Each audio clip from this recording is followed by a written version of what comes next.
Just clarify that for us, Dai. What was the reason that ENTO Aberaman didn't get promoted? What was the official reason? I think that's well documented. At the end of the day, the pitch inspection or the facilities inspection that we had was failed because the lights weren't up. Clearly, this was a project that went on throughout that season. I think our first game at home was Brynterion Athletic, from memory. It was.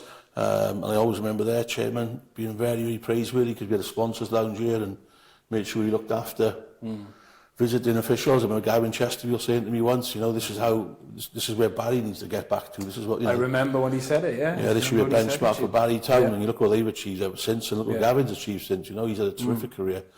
And, you know, we failed the inspection, but what was absolutely clear, we were told that if we had appealed, we'd have won the appeal, because clearly you can't put floodlights up mid-season. Two, the ground can't take it, and three, from a safety perspective. And in many ways, you know, we had a conversations as a committee, because I was clear, I was vice chairman as well as manager, and we talked about what kind of budget we needed. I think the Welsh Premier League then was 18 or 20 teams, and we had a conversation about how much you needed to survive, how much you needed to, you know, mid-table, and we had a conversation about how much it would cost, you know, to be challenging for a European place. I remember the conversation really well. I remember saying to the committee, you know, it's £2,000 to stay up. It's probably £4,000 mid-table. It's £6,000 a challenge for a European place, which back then was probably the kind of budgets that were flying around. You wouldn't do it now for that, of course. Yeah. You know, it's massively changed. Yeah, that's trying to get up in the Cymru South now. Yeah, and I think ultimately, and I wasn't around. I was actually in London. I think that's the part that perhaps frustrated me. I was in London.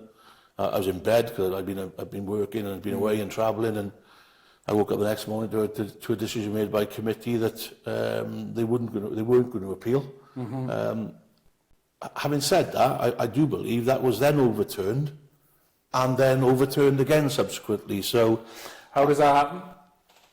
Which bit? How does it get overturned first? Well, I mean, obviously, once that decision was made, I decided to end my association from a sponsor's perspective. Bitterly disappointed.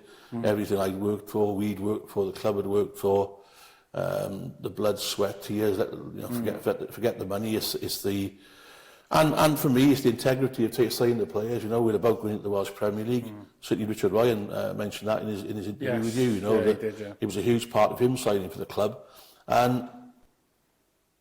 and really, I felt, you know, my credibility as a manager and a vice chairman, as a sponsor, was brought into question.